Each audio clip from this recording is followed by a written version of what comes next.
So welcome back to our channel. I'm excited that you guys came back. So if you have not watched part 1 of this video, please go back because this is part 2, so you will be confused. So go back to part 1 of the Summer Wells case. But before we get into the next part of the case, my name's Natalie. I'm Erika, and this is Drunken True Crime.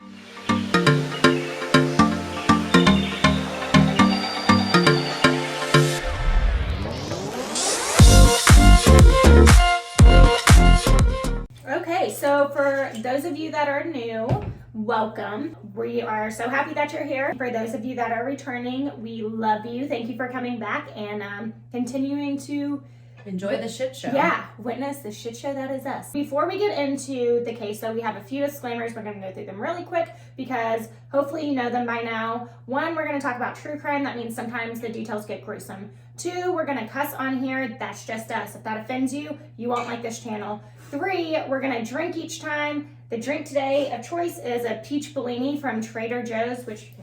Shout out to Trader Jose's. Y'all, so this good. Stuff is so good. We'll let you know if we get a hangover from it tomorrow. There might be a lot of sugar in it because it does taste really good, but we'll let you know. Hopefully not. I mean, Yeah. It's pretty good. Yeah, I know that's my fear. Oh. Is that there's too much sugar in it. Anyways, it's good. Whatever. We'll let you know. And then the 4th one is that you might see us laughing throughout this or making jokes. We want you to know that that's not us making light of the situation at all. When we are laughing or joking, it's normally us making fun of each other or us tripping over some word and us laughing about it. It's not us making light of the situation, of the victim, or anything of that nature. And so please don't get offended by it. If you don't like that, it's okay. Move on along. Yeah, we're not for you, and this channel's not for you. That's okay. It just helps bring a little bit of light because these cases can get quite dark sometimes, and it keeps us from actually going insane. Exactly. Yeah, so with that being said, if you like all those things, you like true crime, you like drinking, then grab a cocktail, jump in, because we're going to get into part 2 of the Summer Wells case now. So Candace immediately calls Don, and then he informs Candace to call the police right away. So on June 15th at around 6:30, Summer is reported missing to the Hawkins County Police Department. Now remember, Beach Creek is not it's an unincorporated city. Right. So they actually have to call Hawkins County Police Department because Beach Creek doesn't have their own police department, which usually takes a little bit longer for the police to arrive on scene, as opposed to like most child abduction cases. So once the police get there, they begin their search for Summer around 12 a.m. On June 16th, the TBI, or Tennessee Bureau of Investigation, released an endangered child alert for Summer at 11 a.m. They then escalated to the endangered child alert to an Amber Alert. Now, for those of you that don't know what endangered child alert is, it's issued when there's a concern for safety for the child. Yeah. When an Amber Alert is, it's rarely issued, but when it is, it's more serious and there's imminent danger for the child at that point.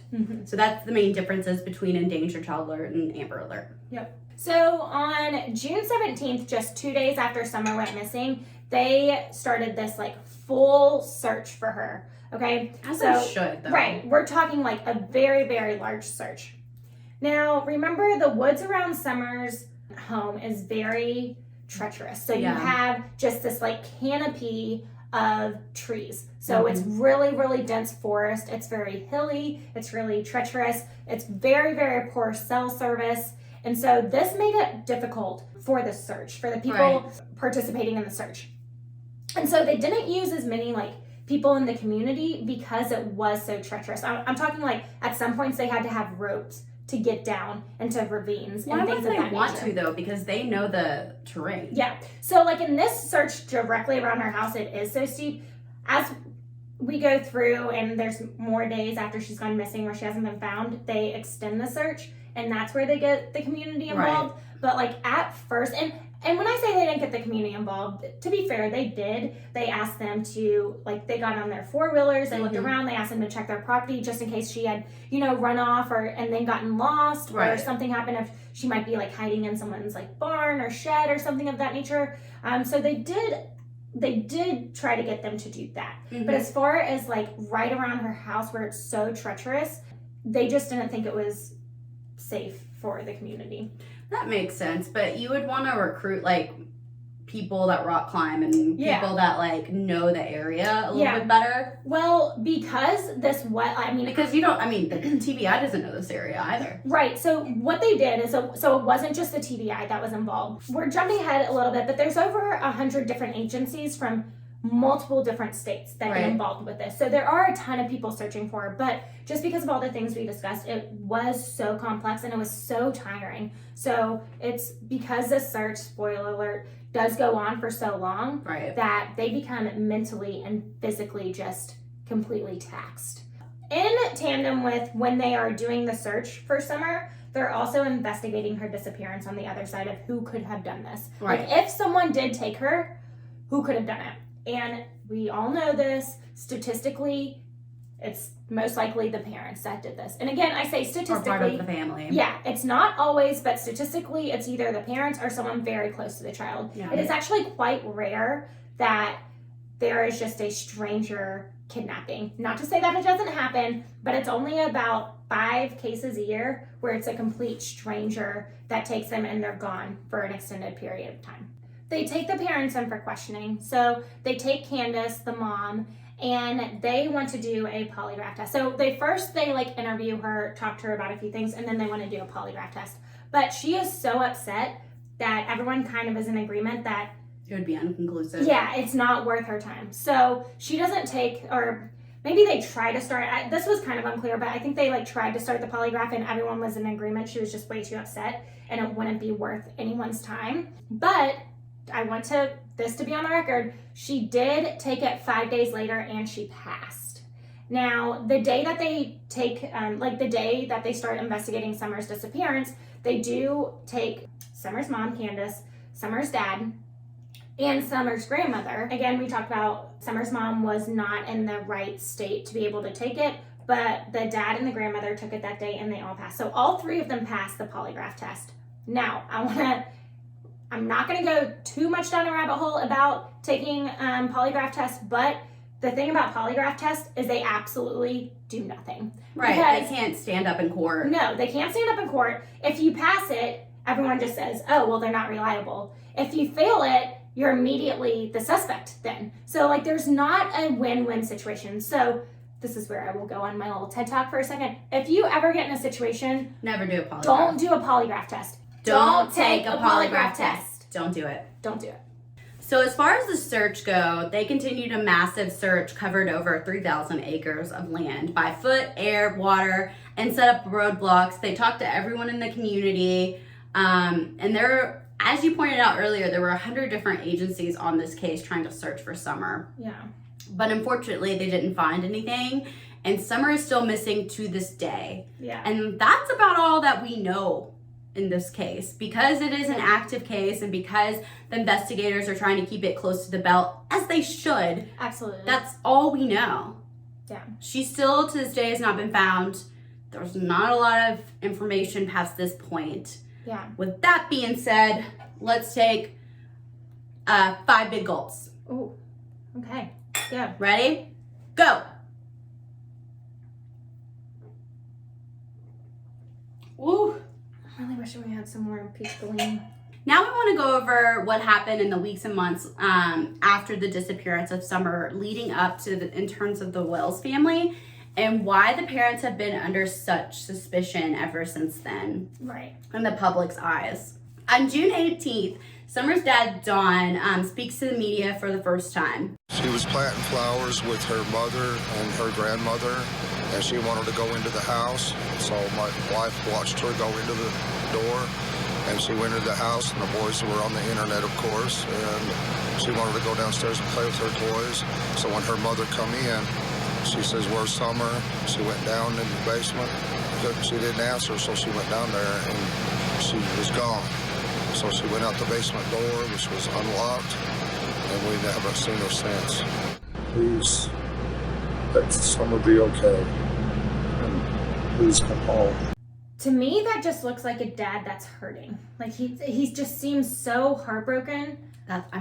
Over the situation. That's my first thought. This just seems like a parent that's totally heartbroken. And just torn. And doesn't really know what to say. Yeah, and we will talk about, we have to talk about the fact that they are not as educated as others in the sense of, and this is them saying these words, not me. And that has to be so scary. Yeah, Like, it is the scary world for is them. watching you. Yep. You're not, as they've said, they're not as educated as, like, the public and, like, the media. The people that are scrutinizing the them. people that are coming for them to scrutinize. And they're having to think about every word that they say, and nothing, every time they say something, something's wrong. Something is scrutinized, something, they said it wrong, they automatically did it. Yep. Yeah, and so it does put them in a hard place. And we're going to go through a few interviews, and we're going to give you our take. We'd love to hear your take, so comment down below. Are we, being so sensitive and we're not, like, picking up cues? Yeah, we're not picking up, like, some other cues that are going on in these interviews? Is it that we just have a bleeding heart for these parents and we want to, like, think the best of people? So let us know your thoughts down below. I feel like I just know these people. Yeah, because I grew up in, like, I literally grew up in a town where there's one red light. Yeah. All of my family is backcountry. Yeah.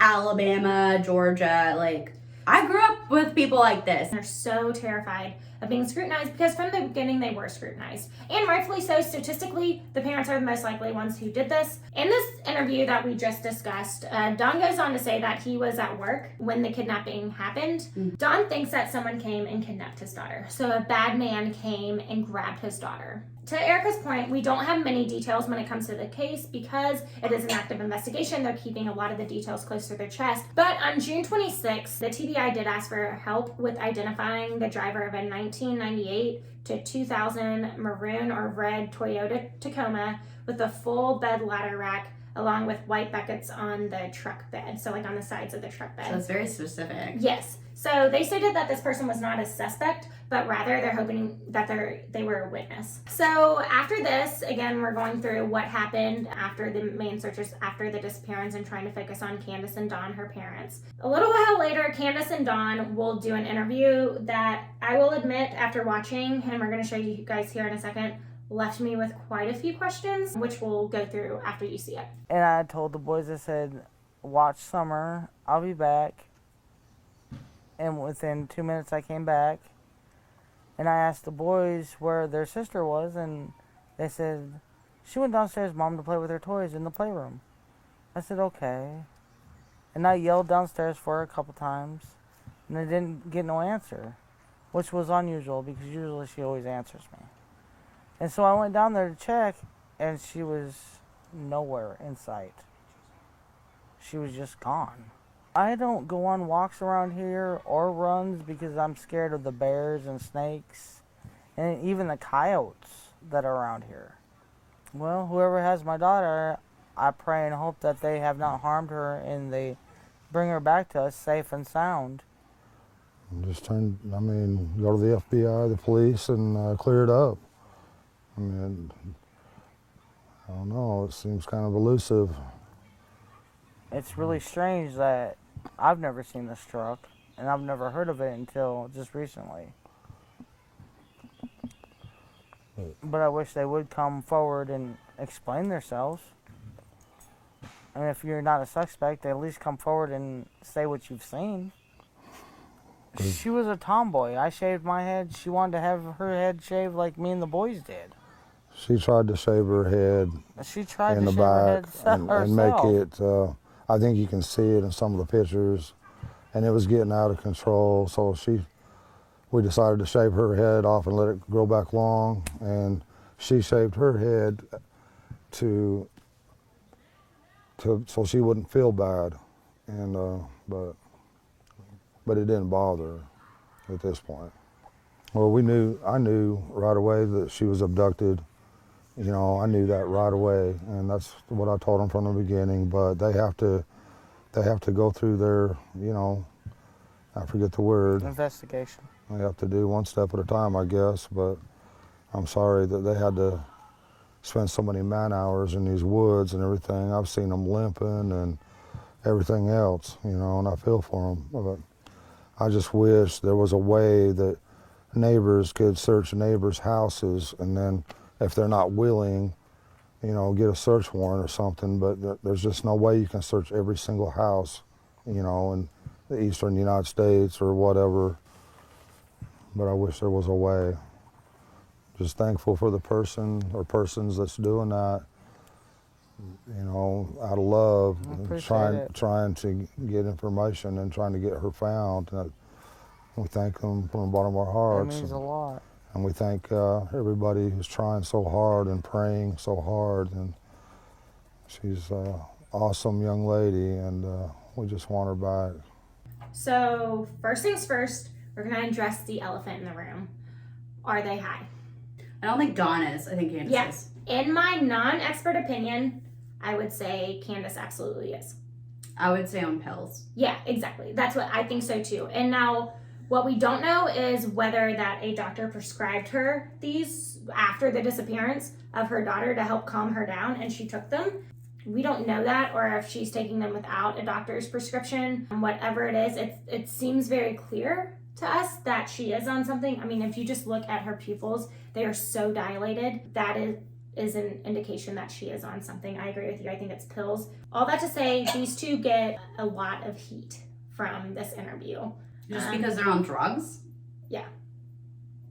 That doesn't sway my opinion. Were they on drugs when, because remember, they both have a history. I'm not saying they're great meth. parents. Yeah. I'm saying that I don't judge. That doesn't make them guilty. That doesn't make them guilty. Yes. Right. Yep. That doesn't mean that they've abducted Yeah. and done something with Summer and had all this manpower, all the world looking at them, Yeah. and they've done something. Yeah. So there's two things that people, obviously the first one is that whether they're on drugs or not, that's the biggest thing. But there are a few other things that they pick apart that we just want to talk about and give our opinions on it. The one where this one I just want to like nip in the bud. This one drives me absolutely insane. I've seen quite a few people, like podcasters, YouTubers, talk about how when Dawn goes and says, you know, like, I'm so sorry for the people who are having to be out there and like look for her, and they're saying, why are they, like, it's his daughter. Why isn't he saying everyone should be out looking for her? You guys, we're in the South. There's just something, and there's something to the Southern hospitality. He's not saying that they shouldn't be out there. He's just saying that he has seen them deteriorate mentally and physically after weeks of doing this, and he just appreciates them. And it's just, that's how it came off. It's not saying that, he's not saying that they shouldn't be doing this. He's just saying that it sucks that they're having to do this, that everyone is in this situation. Whether the parents did it or not, I don't think that's something that shows that he's guilty. Also, we want to discuss one part that the parents talked about in this is the shaved head. When they gave pictures, the parents gave pictures to the police of Summer.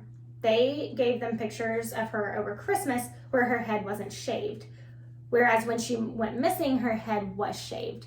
Now, I'm not saying this makes them guilty by any means, but I do think it's kind of weird because they did have a lot of pictures of her. Was the boy's with the head shaved shaved?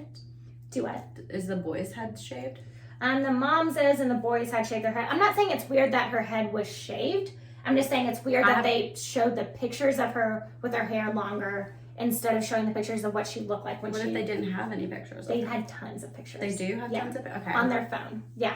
That's the only thing that I'm like, I don't think it means that they're guilty, but it is one thing that I'm like, okay, that's kind of weird. What if they just wanted to pick a really cute photo of her? Right. And it could get be out there. Yeah, it could be something as simple as that. That's what I'm saying. I don't think it makes them guilty, but it is a little weird. I have two separate thoughts. Yeah. Go. What if the shaved head was because, I mean, she is a girl and she tried to cut her own hair and it went terribly wrong? I think that she tried to cut the back of it. They tried to cut the back of it. I've done that. I did that yeah. when I was young. I had to cut it to like a bob. It was awful. The other thought I had is more sinister. If they are doing drugs in the house and, you know, everybody's watching them and they would drug test the kids. Yeah, because it would be in the air if they're like cooking meth or anything. Exactly. Yeah. July 15th, Don does another interview and he receives a lot of hate for it. He stated that statistically speaking, there's a good chance that Summer is already dead. He hates to think about this and he loves her with all his heart, but he'll see her in the resurrection. Yeah. He got a lot of heat for this. But again, I just think it's a religious man who's losing hope about his daughter. Yeah. And she's been missing for over a month now. Yeah. On July 26th, Summer's 3 brothers were removed from the Wells home by DCS. John agreed this was a good decision, stating that the house is not safe due to trespassers and the amount of social media threats that the family was receiving at this point. They were receiving death threats at this point. Yeah. He also admits that since the disappearance of Summer that he's been, it's destroyed him, and him and his wife have been drinking a lot. Yeah, and I mean, I will say there are reports about them getting really drunk, getting into fights. He does actually get a DUI at one point following Summer's disappearance. After this, Candace and Don continue to do interviews. They even go on Dr. Phil's show where he brings in a body language expert. Candace does quite a few interviews with Chris McDonough. He's an ex-detective on the Interview Room, a YouTube channel. Yeah. So we found this interesting, though. Both the body language expert and the detective said that they believe that the parents are not being 100% truthful. Yeah. This does not mean that they're guilty in any way. It just means that they might be withholding information. To your point, the body language experts on Dr. Phil and him, who is very, Chris McDonough is very impartial. The fact that both of them said that didn't feel like they were being fully truthful, but I would say they're not necessarily saying that they lied about the disappearance. It's like things that led up to the day of the disappearance. So just like we've talked about, we do believe that Candace gave Hunter alcohol that day. But they might be lying. She might be lying about it because she doesn't want to get in trouble. We do believe that they left the boys home alone by themselves, right, which they think that they might get in trouble for. It might just either they did something to Summer and they're lying about it, or it might be as simple as they're terrified of getting scrutinized or getting in trouble for some of the other things that they felt like they've done, that weren't necessarily appropriate. So that's where I just found it very interesting. And we'll get into our theories on all of this, but it was interesting that they both feel like they're holding stuff back. So now we're going to go into the different possibilities of what we think could have happened to Summer. So some of them are just coming from statistically what's most likely to happen to her, and then actually getting really deep, diving into this case and what we think might have happened. So we're going to focus on the top 6 things, because I mean we could go for hours, right? If we went through every little thing. But if we don't cover what you think happened in these top 6, please comment down below. Or if we miss something as we go through this, let us know. We really want to debate this case, because there's so much to dive into with this case that we would love to have a back and forth, and we would love to. I mean, ultimately the goal is to bring her home safely, right? She's still missing to this day. Right. But going through the top 6 things or possibilities, and one thing that I love that Chris McDonough says is that first you got to look at the possibilities, then you got to look at the probabilities. So what is possible, and there's tons of them, but what is probable? And so that's what we're going to talk through right now. And these are in no specific order. These are just theories. They're not in the order that we think that is most likely. So the first one is that Summer left the property and she got lost and maybe got hurt or something of that nature. The second one is that she was abducted by a stranger. She was abducted by someone who knew the family but was not in the family.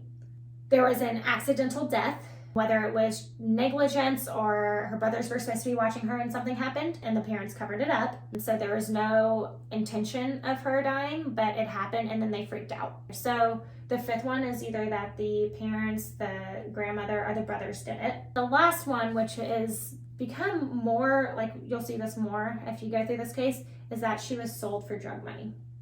So we're going to break these down one by one and we're going to talk. So I have my thoughts on it, but Eric and I actually haven't discussed this part yet. So this is going to be us truly going through our thoughts on it.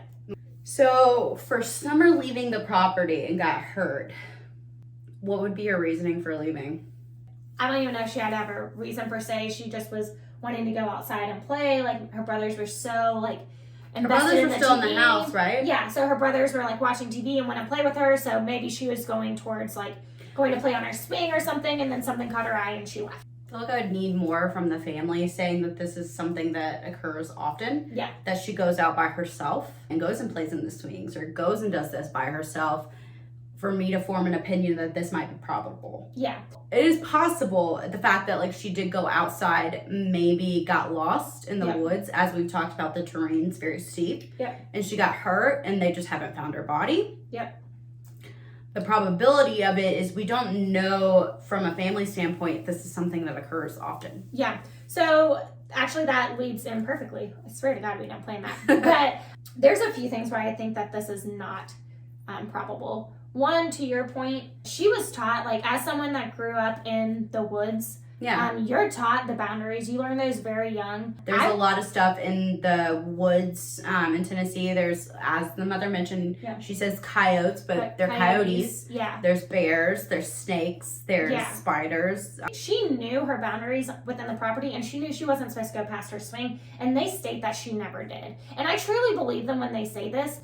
Just as someone who grew up in a property that was vast with most of it being woods, is that, like, you didn't go against this. One, terrified of the woods. Right. Growing up, like, you played in it. Why would you go as by a little yourself. girl want to go in the woods? By yourself. It is scary. Yeah, and it's really steep and it's treacherous. So that's the first one. But to your point, there's a few other things I wanted to point out as to why I don't think this is probable. One, I'd be really interested to know if Summer could even reach the doorknob. Oh, that's a good point. On the if bottom. she was tall enough to even reach the doorknob to go outside. Exactly. So I also believe that if this were the case and she did get lost, I think that they would have found the remains by now. There have been so many searches since this happened back in the summer that I truly believe that they would have found her remains by now. Even if wildlife were to take over, you would definitely find. You would find something. You would either find her clothes or like some evidence that something happened there. Mm-hmm. And they haven't found any of that yet. So that's why, and I think you're in agreement. This is not high on our probability. I wouldn't say it's number one on my probability. Yeah. Okay, so then the next one is abducted by a stranger. No. Yeah. No. I agree. But why? If we're going off of the mother's testimony and statement, the window of opportunity is only 2 or 3 minutes. Yeah. I don't think it's 2 or 3 minutes. I think it's like 10 to 15. I agree. I think that's one of the things that she's being not truthful about. I think it's 10 to 15. Yeah. You always want to go for what the person said. What's the saying? You have what the person says, what the other person says, and the actual truth. Yeah. I think it's more 10 to 15 minutes, which is it's possible. Yeah. That a stranger, but that's highly for him or her to have the opportunity to do that. You would have to go on the property. You would have to wait for the opportunity for her to be alone. How would they know that, first off, that she's alone downstairs in the basement? Yep. Unless they come in the back, look in the basement and know that she's alone. Yeah. Also, you have the grandmother right behind them in the trailer where she could just peek out the window and see. No. Yeah. No, for all the reasons you just said, I completely agree. If the statement that Candace gave is they would have to wait for the opportune time. Yeah. So and a lot of coincidence had to happen for it to line up for them to do that if it is a stranger. Yeah, exactly. So there were way too many people around if Candace's story was true and that's what happened. But even so, they had 7 to 13 dogs on that property. And you can't sit here and say that they weren't yappy because we actually have a video of when Chris, the ex-detective that we were talking about, went on there and you can just see how yappy these dogs are.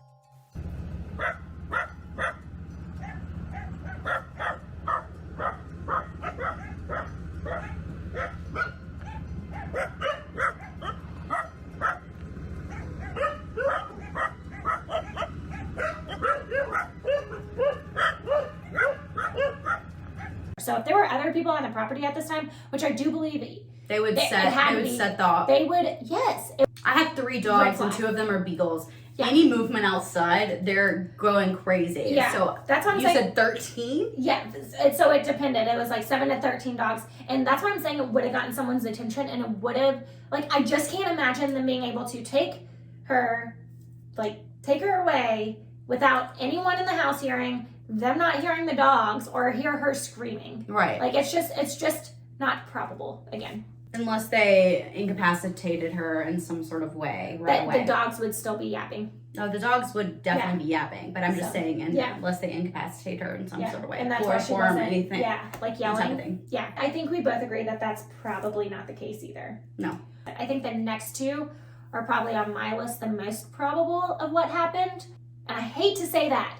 If we're talking about just probabilities and statistics, I think that's what happened, are the next two ones that we're going to discuss.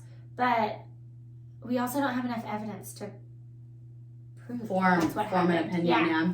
So the next one is that the parents, the grandmother, or the brothers did it. Again, I hate to say that this is what I think happened, but there are some things I want to go through that don't add up in this whole timeline when it comes to the family. The first one is the call that Dawn made to Candace when Candace was picking up or dropping off the prescription for her mother, and Dawn called and said that there was a man on the property. So when they're interviewed, they say that Dawn was at work all day. So how was he on the property? How would he know that there's unless the kids called? Well, so there's a few things that could happen here. You know, to your point, the kids called and Dawn called her, called Candace about it. He could have come home from lunch from work, and so True. in his brain, like, he was at work all day because he was, and he just came home for lunch real quick and he saw him. Dawn could have actually not been at work. There are some people speculate that maybe he had left work to go score some drugs and he had gone back to the house to use them, and that's when he saw him. And then the fourth thing is that this whole call could have been staged. The next inconsistency in their story is the children being at home. So at first the children were absolutely at home. I think they were at home too. At first they said that they went to work with Dawn, but then as they retell the story, they say the boys were home when they came for the groceries. If he does construction, I'm sorry, you're not going to allow kids that age on a construction site, let alone doing a project that's that important. Yeah. They would get hurt. They would be in the way. Yeah. They absolutely were at home. They absolutely have lied about it because they're scared of the repercussions that society will judge them for it. Yep, I completely agree. In the theory that the parents, the grandparents, or the brothers did it, what is leading them to say that the brothers did it in this theory? Just statistically, it's someone close to them and that it might have been an accident. I don't think anyone thinks that the brothers did it like viciously or like intentionally or premeditated by any means, but that there might have been an accident. They were supposed to be watching her. It could be she fell down the stairs going down to the basement and broke her neck type thing, and the parents were afraid that they were going to get in trouble for being like neglecting her, like letting the boys watch her. I don't think anyone's stating that the boys did it intentionally, just that like they were supposed to be watching her, or that maybe they were playing with her and they like were wrestling her. Just something happened, but not intentionally. If people believe that the parents did it or the family did it, they have to full-heartedly believe that 6 people have covered it up, have all kept this a secret for this long, and have gotten rid of the body to the fact that all these 100 agencies cannot find her. Yes, that's the thing. I think is the biggest thing is that I don't believe that this family could completely hide it. Ultimately, it would be very hard to cover up. And even if the grandmother and the brothers weren't involved, let's just say something happened with the mom or something, or the dad, it would still be both of those two having to keep this story straight. And there are a few inconsistencies, but the inconsistencies to me can be explained by they didn't want to get in trouble because they might have done something a little wrong, but not as nefarious as killing their daughter. So that's where I get like, even if it's an accident, if you feel the family is involved, you have to believe that 6 people knowing, not all of them had to know. But still, the 2 people that are an open book in all these interviews, and they're openly doing interviews. Yeah, they might be suspicious in their body language, but like, who wouldn't? I will say they did shut down the interviews. They did. Like, especially Candace, she does not like talking. But it could be as simple as she feels attacked every time she feels... Exactly. She's done so many interviews at this point. She feels attacked. Why would she want to openly do an interview now? And I will say, I switched. At first, I was like, why isn't she screaming from the rooftops? Like, what? Like, if I was a mom, I'd be screaming from the rooftops. Because and then, she can't win in any situation. Yeah. Well, and honestly, it was someone on YouTube commented, and they were like, how would you feel if you were uneducated and felt scrutinized by every little thing you said? And I was like, no, you're so right. Like, that is a very, very valid point, is that would be terrifying.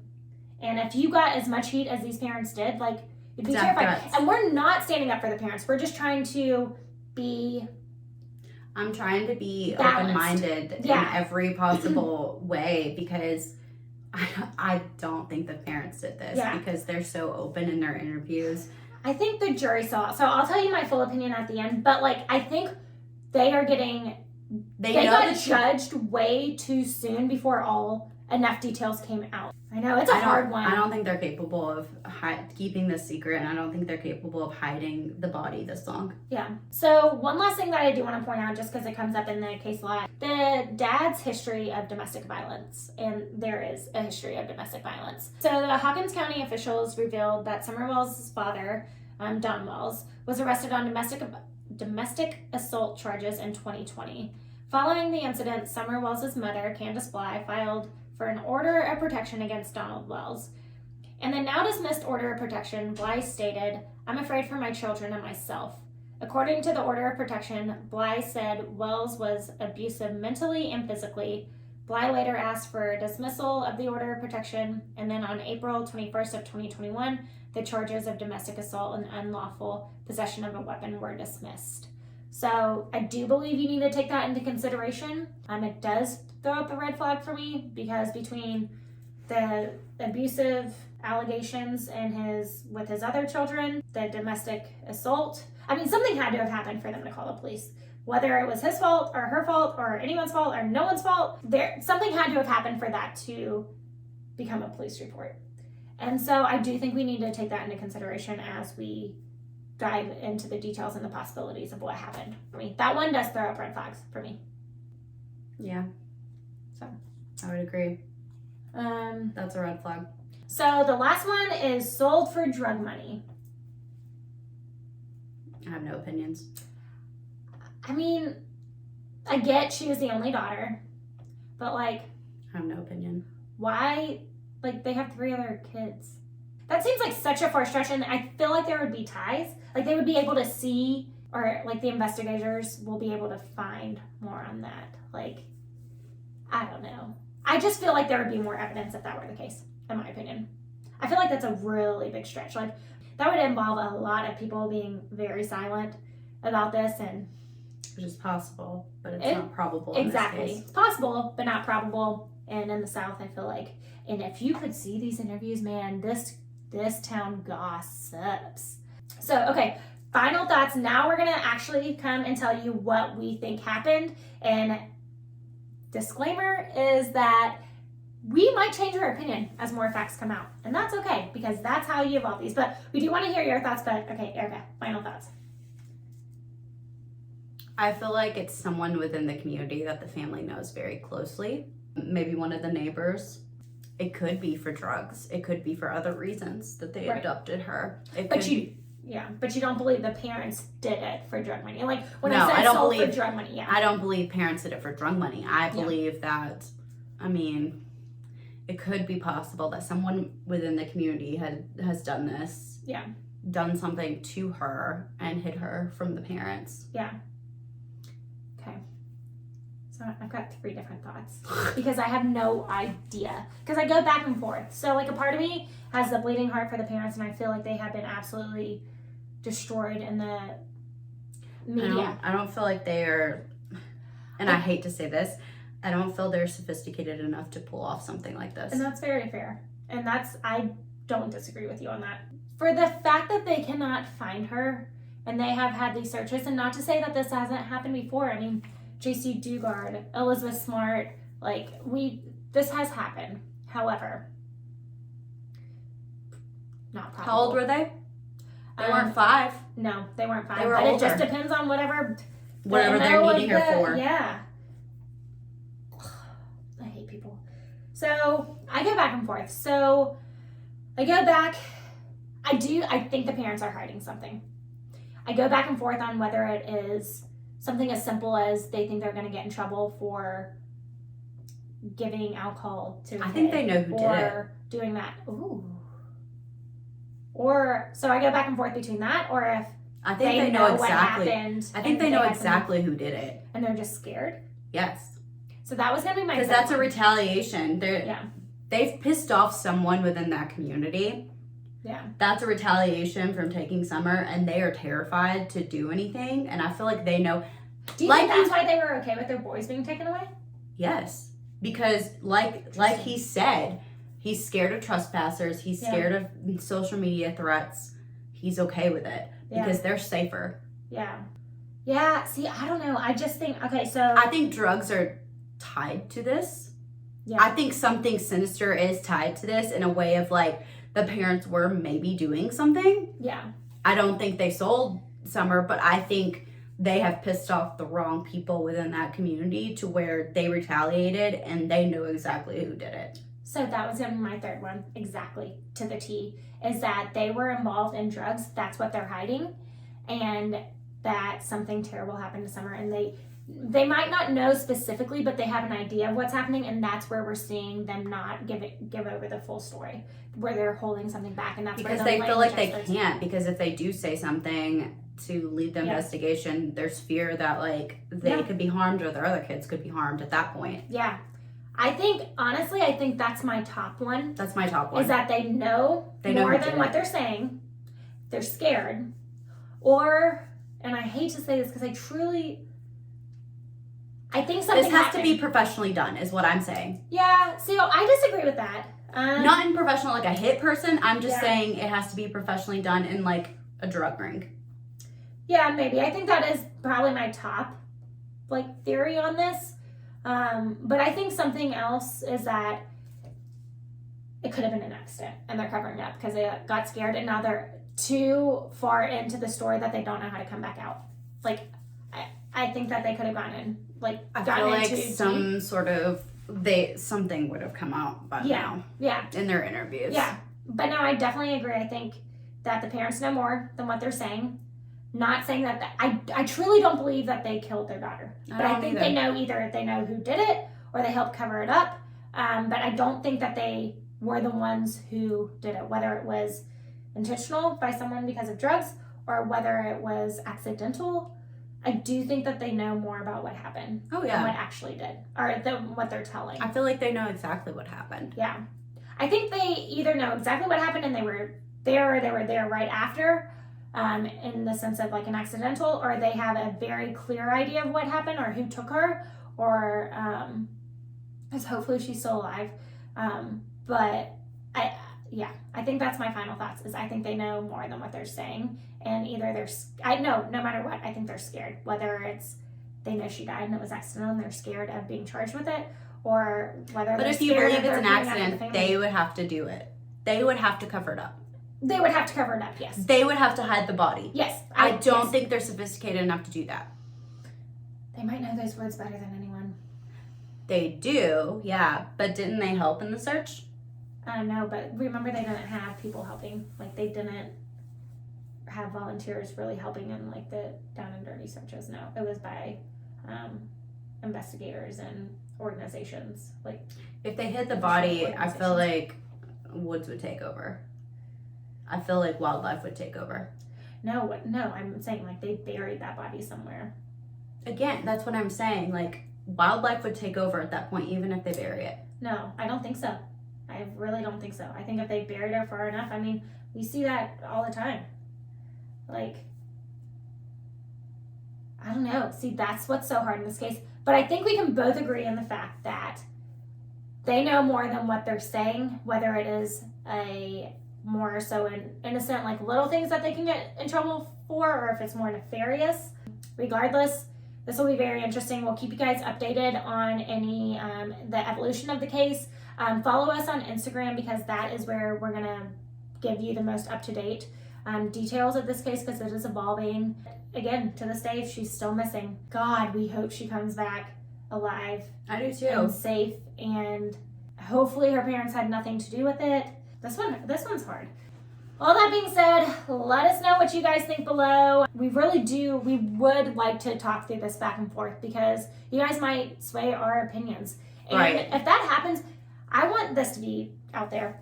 It's okay to change your opinion the more information you get, okay? I mean, with active cases, it's very hard. So let us know what you guys think down below. Send prayers up for Summer. And please share this story and there is a lot of media attention around this one, but it's kind of died off lately, just because there's not been any new breaks in the case per se. So continue to keep her name out there, keep her name out in the public. And with that being said, Be a bitch and stay alive. Cheers.